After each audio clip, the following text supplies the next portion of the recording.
श्री काशी विश्वनाथो विजयते तराम वंदे संस्कृत मातरम। बिहार बोर्ड के अधीनस्थ विद्यालयों में पढ़ रहे कक्षा 9वीं के छात्र छात्राओं का इस ऑनलाइन क्लास में हार्दिक स्वागत है।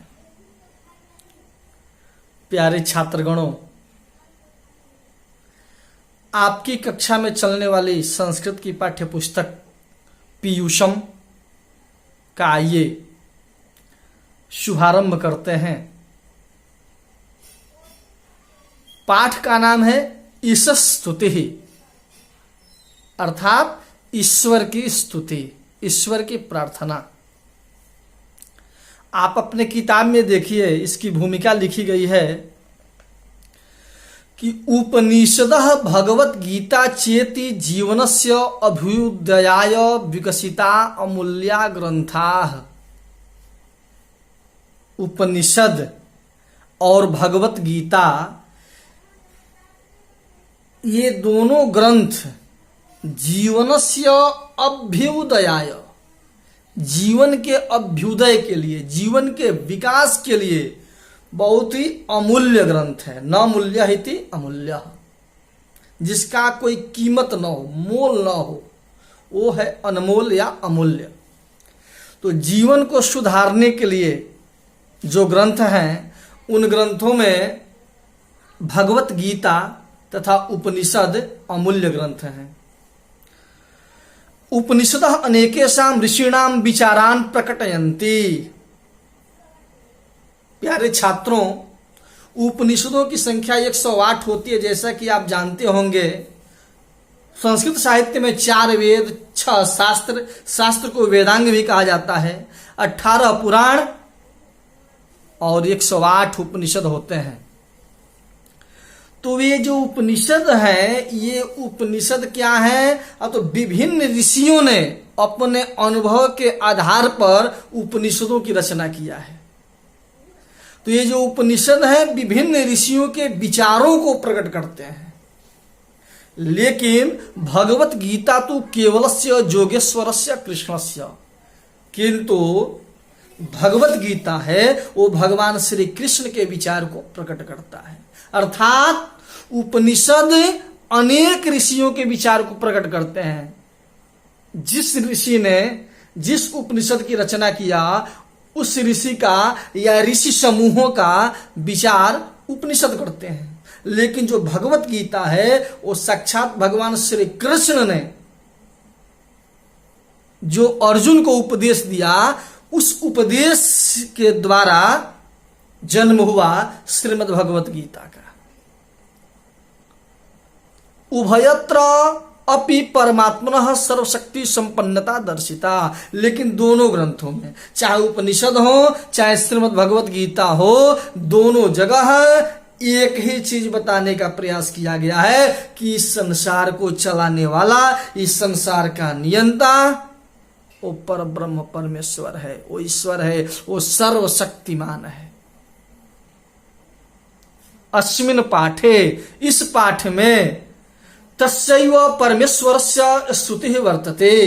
उसी पर ब्रह्म परमेश्वर का, जो कि सारे संसार को चलाता है, उसी पर ब्रह्म परमेश्वर की स्तुति की गई है, जो कि हम लोग पढ़ने जा रहे हैं। यतो वाचो निवर्तन्ते अप्राप्य मनसा सह आनंदम ब्रह्मणो विद्वान् न विभेति कुतश्चन। तैत्तरीय उपनिषद से यह श्लोक लिया गया है। बहुत ही सुंदर वर्णन हुआ प्रभु का स्वरूप कैसा है, उस ब्रह्म का स्वरूप कैसा है। बोले कि आनंदम ब्रह्मणो, आनंद स्वरूप है। कैसा आनंद है? इतना आनंद है कि जिस व्यक्ति को उस ब्रह्मानंद की प्राप्ति हो जाती है, उस व्यक्ति का मन निडर हो जाता है। न बिभेति कुतश्चन, भय छोड़ देता है वो व्यक्ति। भक्त का मन उस आनंद स्वरूप को देख करके इतना खो जाता है कि वो भक्त निडर हो जाता है, निर्भय हो जाता है, निर्भीक हो जाता है, कभी डरता नहीं है। कैसा है वो आनंद स्वरूप? बोले वो आनंद स्वरूप केवल समझने की बात है, उसको बोल करके व्यक्त नहीं किया जा सकता। किस तरह? कह गई तो थी एक बार वाणी, यतो वाचो निवर्तन्ते, लेकिन क्या हुआ? अप्राप्य वापस आ गई। वाणी उस परब्रह्म परमेश्वर की महान ब्रह्मांडीय सत्ता, उस परब्रह्म परमेश्वर के ब्रह्मानंद को स्वयं व्यक्त करने के लिए मन को अपने साथ लेके गई थी, लेकिन हुआ क्या? निराश लौटना पड़ा। अर्थात वाणी के अंदर भी इतनी क्षमता नहीं है कि उस परब्रह्म परमेश्वर के आनंद स्वरूप का वर्णन कर सके। मानो वहां वाणी भी गूंगी हो जाती है। मन के अंदर भी इतनी क्षमता नहीं है कि उस परब्रह्म परमेश्वर के आनंद स्वरूप का चिंतन करके व्यक्त करवा सके। अरे उस परमानंद में खो करके सचेतन मन भी अचेतन हो जाता है। अर्थात उस परब्रह्म परमेश्वर का आनंद स्वरूप केवल अनुभव करने का चीज है, उसको व्यक्त नहीं किया जा सकता। किस प्रकार? ठीक उसी प्रकार जैसे कोई गूंगा व्यक्ति हो, मूढ़ हो, और यदि उसको खूब अच्छा कुछ मीठा खिलाया जाए, आनंद तो बहुत आएगा। पूछा जाए कैसा स्वाद लग रहा है, अब वो गूंगा व्यक्ति क्या वर्णन करेगा? अर्थात आनंद की अनुभूति तो करेगा, लेकिन वर्णन नहीं कर पाएगा। उसी प्रकार जिसके ऊपर उस पर ब्रह्म परमेश्वर की असीम कृपा होती है, वो उस ब्रह्मानंद का अनुभव तो कर सकता है, लेकिन वाणी के अंदर इतनी क्षमता नहीं, मन के अंदर इतनी क्षमता नहीं कि उस पर ब्रह्म परमेश्वर के आनंद स्वरूप का वर्णन कर सके। इसी बात को यहाँ तैतरीय उपनिषद में कहा गया, यतो वाचो निवर्तन्ते अप्राप्य मनसा सह आनंदम ब्रह्मणो विद्वान न विभेति कुतश्चन। अब दूसरा श्लोक जो कि बृहदारण्यक उपनिषद से लिया गया है और बहुत ही चर्चित श्लोक है। असतो मा सद्गमय तमसो मा ज्योतिर्गमय मृत्योर्मा अमृतम गमय। यहां भक्त भगवान से कह रहा है, जीव ईश्वर से कह रहा है, हे ईश्वर, असतो मां, ये मृत्युलोक में आए हैं ना, और मृत्युलोक में मानव मन हमेशा असत की तरफ ज्यादा जाता है, नकारात्मक चीजों के प्रति ज्यादा जाता है, निगेटिव एनर्जी की तरफ ज्यादा जाता है। पॉजिटिव सकारात्मक ऊर्जा की तरफ, सकारात्मक पथ की तरफ व्यक्ति को चलने के लिए काफी परिश्रम करना पड़ता है। यहाँ भक्त ने भगवान से कहा कि मेरा मन तो हमेशा असत की तरफ से जाता है, असत की तरफ ही ज्यादा चलता है। हे ईश्वर, असतो मां, मुझे असत्य की तरफ नहीं बल्कि सद्गमय, सत्य की तरफ ले चलो। तमसो मां, हे ईश्वर, तम मतलब होता है अंधकार, मुझे तम के तरफ नहीं अर्थात अंधकार के तरफ नहीं बल्कि ज्योतिर्गमय प्रकाश की तरफ ले चलो। ध्यान दीजिएगा, अब अंधकार भी दो स्वरूप में होता है। एक तो प्रत्यक्ष अंधकार होता है जिसको हम अंधेरा कहते हैं, और दूसरा अज्ञान रूपी अंधकार भी होता है। यहां भक्त भगवान से कह रहा है, हे ईश्वर तमसो मां, मुझे अज्ञान रूपी अंधकार की तरफ नहीं बल्कि ज्योतिर्गमय ज्ञान रूपी प्रकाश की तरफ ले चलो। अर्थात इस अंधेरे, इस अज्ञान रूपी जो सागर है, इससे निकाल करके ज्ञान रूपी प्रकाश की तरफ हे ईश्वर मुझे ले चलो। और बाद वाले पद में कहा कि मृत्योर्मा अमृतम गमय, हे ईश्वर इस संसार में, इस मृत्यु लोक में हमें तो सबसे ज्यादा मृत्यु का ही भय लगा रहता है, तो आप मुझे मृत्यु की तरफ नहीं बल्कि अमृतम गमय अमरत्व की तरफ ले चलो।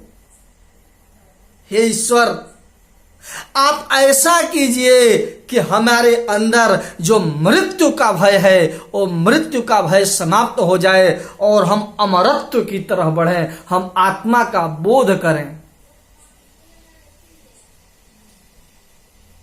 इस प्रकार ये दूसरा श्लोक, असतो मां सदगमय, हे ईश्वर मुझे असत्य की तरफ नहीं बल्कि सत्य की तरफ ले चलो। तमसो मां ज्योतिर्गमय, हे ईश्वर मुझे अज्ञान रूपी अंधकार की तरफ नहीं बल्कि ज्ञान रूपी प्रकाश की तरफ ले चलो। और मृत्योर मां, हमें मृत्यु की तरफ नहीं अमरत्व की तरफ ले चलो। इस प्रकार दूसरा श्लोक जो कि बृहदारण्यक उपनिषद का था संपन्न हुआ। अब आपके पाठ्य पुस्तक में जो तीसरा श्लोक दिया गया है ये श्वेताश्वर उपनिषद का है। इसके बारे में कहा गया कि एको देवः सर्वभूतेषु गूढ़ः सर्वव्यापी सर्वभूतांतरात्मा कर्माध्यक्षः सर्वभूताधिवास साक्षी चेताः केवलो निर्गुणस्य। कह रहे कि एको देवः, एक ही वो देवता है। हम अनंत रूप में देखते हैं 33 कोटि देवताओं का जो है कि वर्णन है, लेकिन ये जितने अनेकानेक रूप हैं सब एक ही ईश्वर के अनेक रूप हैं। कहा गया कि एको देव, एक ही वो ईश्वर है जो सर्वभूतेषु गूढ़ः, सर्वेषु भूतेषु सर्वेषु जीवधारेषु, जितने भी जीवधारी हैं, इतना ही नहीं जितने भी सृष्टि है उस सृष्टि के अंदर गूढ़ः गुप्त रूप से वो ईश्वर रहता है, अनेक रूपों में रहता है, सूक्ष्म रूप में रहता है, गूढ़ रूप में रहता है, लेकिन वही ईश्वर रहता है। एको देवः सर्वभूतेषु गूढ़ः, एक ही वो देवता है जो समस्त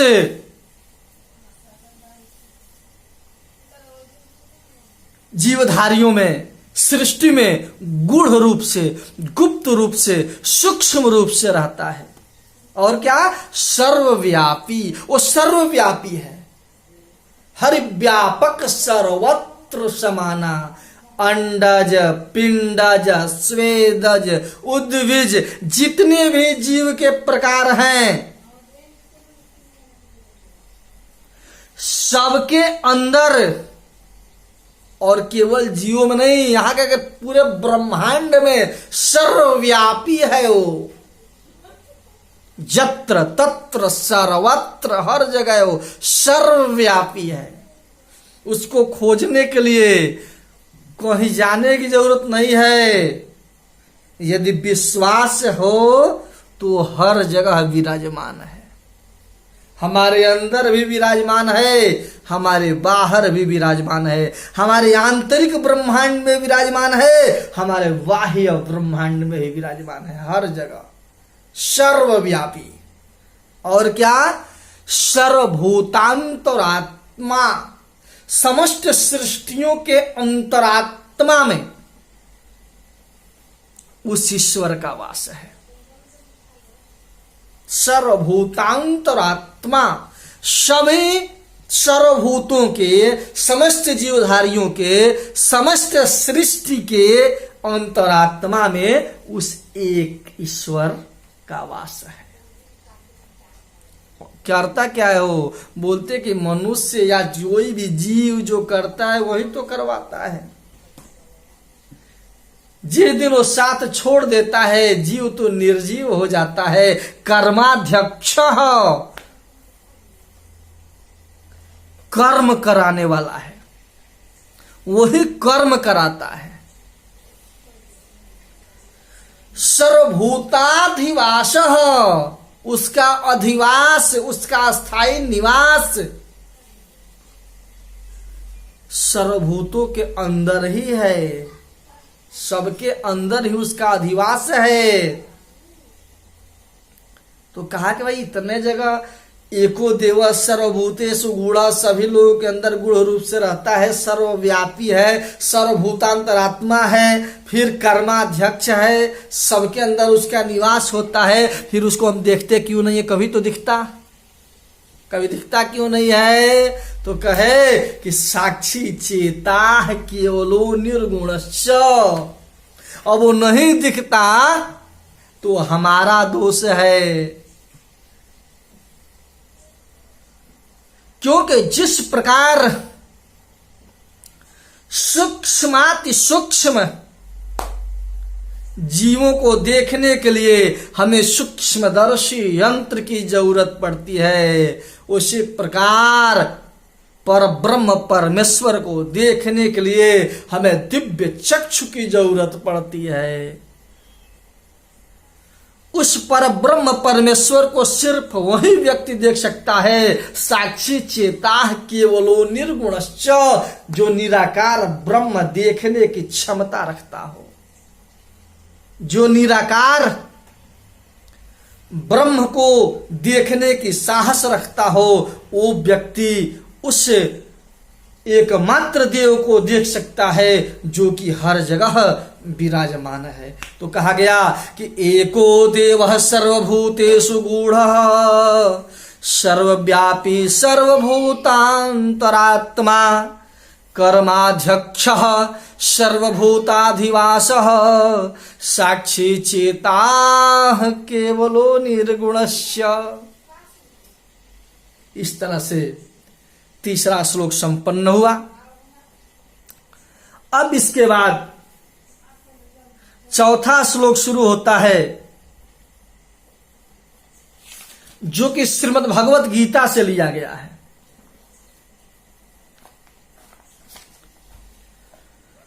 बहुत ही रमणीय प्रसंग है। ये श्रीमद् भगवत गीता का जो श्लोक है, ये उस समय का प्रसंग है कि कुरुक्षेत्र के मैदान में एक तरफ से कौरवों की और दूसरी तरफ से पांडवों की सेना सज चुकी थी। बस रणभेरी बजने वाला ही था कि अचानक पांडवों का सेनापति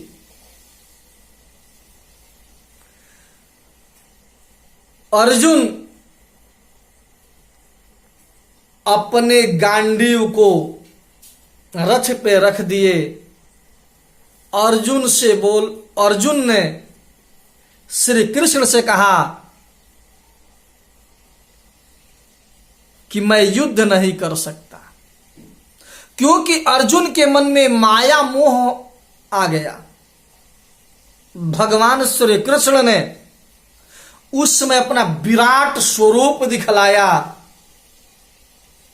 भगवान श्री कृष्ण ने अपने स्वरूप में दर्शा दिया कि संसार में जो कुछ होता है सब मैं कराता हूं, मैं करता हूं। सबका जन्म मुझी से होता है और यहां से जाने के बाद सब मेरे अंदर ही समाहित होते हैं। ठीक उसी समय जब भगवान श्री कृष्ण के उस विश्व स्वरूप का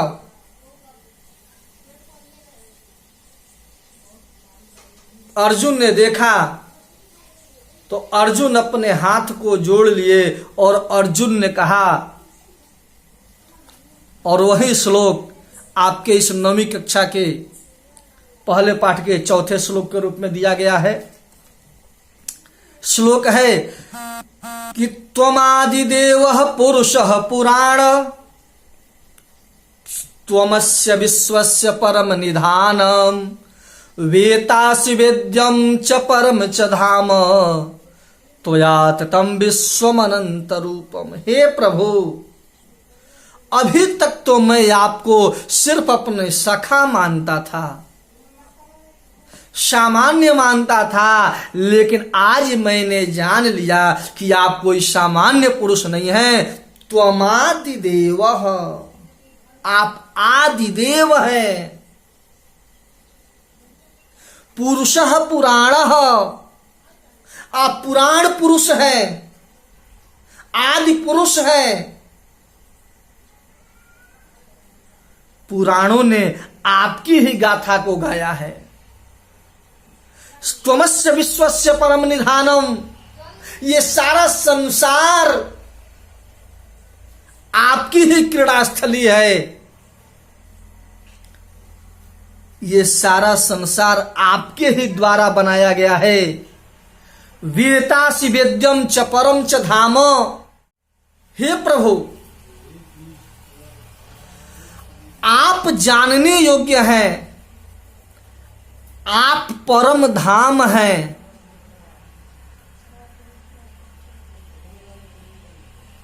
ये सारा संसार आपका ही अनंत रूप है। सारे संसार आपसे ही जन्म लेता है, आप में ही विलीन हो जाता है। त्वया ततम विश्वमनंत रूपम। ये सारे संसार के जितने रूप हैं ये सब आप ही के रूप हैं। आप विश्व स्वरूप हो। हे विश्व स्वरूप, मैं आपको प्रणाम करता हूं। क्यों प्रणाम करता हूं? क्योंकि तुम आदिदेव, आप आदिदेव हैं, पुराण पुरुष हैं। सारे संसार की उत्पत्ति आपसे हुई है। आप जानने योग्य हैं। यदि हमें कुछ जानने की इच्छा है तो आप ही हैं। आप परम धाम हैं तथा संसार के जितने ही रूप हैं वो सब आपके ही अनंत रूप हैं। आज मैंने आपके इस रूप को देख लिया। इस तरह से 4था श्लोक संपन्न हुआ। और 5वें श्लोक में भी ठीक उसी प्रसंग का है, क्योंकि 5वां श्लोक जो कि आपकी पाठ्य पुस्तक में दिया गया है, यह भी श्रीमद् भगवत गीता के 11वें अध्याय का 40वां श्लोक है। इससे पहले वाला 38वां श्लोक था। तो ठीक उसी समय का प्रसंग यह भी है। लेकिन भगवान श्री कृष्ण जब अपने विराट स्वरूप दिखलाए थे तो इतना विशाल स्वरूप था कि अर्जुन जिधर भी देखते थे उधर कृष्ण ही कृष्ण दिखता था। जिधर देखता हूं उधर तू ही तू है। अरे कृष्ण, माधव,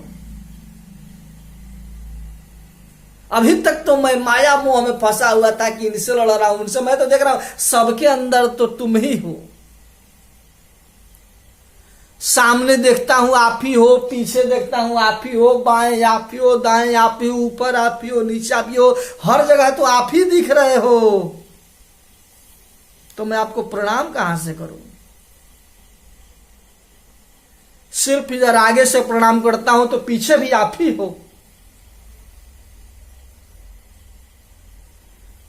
अर्जुन कह रहे, हे माधव, नमः पुरस्तादथ पृष्ठतस्ते, नमः पूरा, सबसे पहले मैं आपको आगे से प्रणाम करता हूं, लेकिन मेरे अंदर संतुष्टि नहीं हो पा रही है।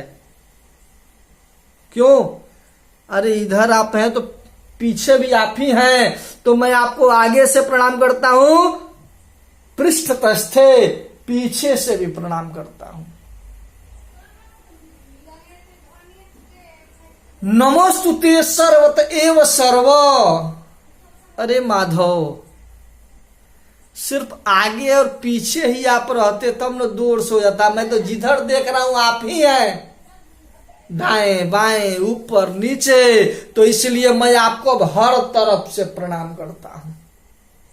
सर्वत एव सर्व, हर तरफ से, आगे से प्रणाम किया, पीछे से प्रणाम किया, दाएं बाएं ऊपर नीचे, हर तरफ से आपको प्रणाम करता हूं, क्योंकि हर जगह आप ही तो दिख रहे हैं, आपके अलावा तो मुझे कुछ दिख ही नहीं रहा है।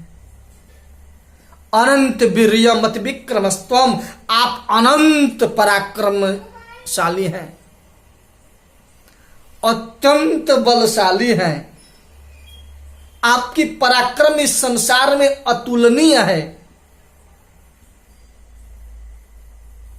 मैं तो देख रहा हूं कि सारे संसार के लोगों की उत्पत्ति भी आपसे ही हो रही है, और सर्वम समाप्नोसी ततोसी सर्वम, और सब लोग जाकर के समाप्ति भी सबकी आप में ही हो रही है। अर्थात इस संसार के उत्पत्ति करने वाले आप ही हैं, और फिर इस संसार विलीन होने के बाद भी आप में ही जाकर के मिल जाता है। अतः हे विश्व स्वरूप, हे अनंत स्वरूप वाले माधव, मैं आपको आगे पीछे चारों तरफ से, हर तरफ से, हर दिशा में आपको मैं प्रणाम करता हूं।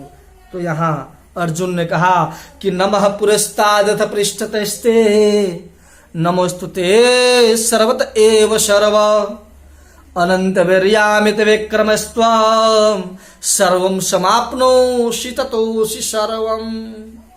सबकी उत्पत्ति आपसे ही होती है, और सबकी समाप्ति भी आपसे ही होती है। आप ही विश्व स्वरूप है, आप ही पूरे ब्रह्मांड के नायक हैं, इसलिए मैं आपको प्रणाम करता हूं।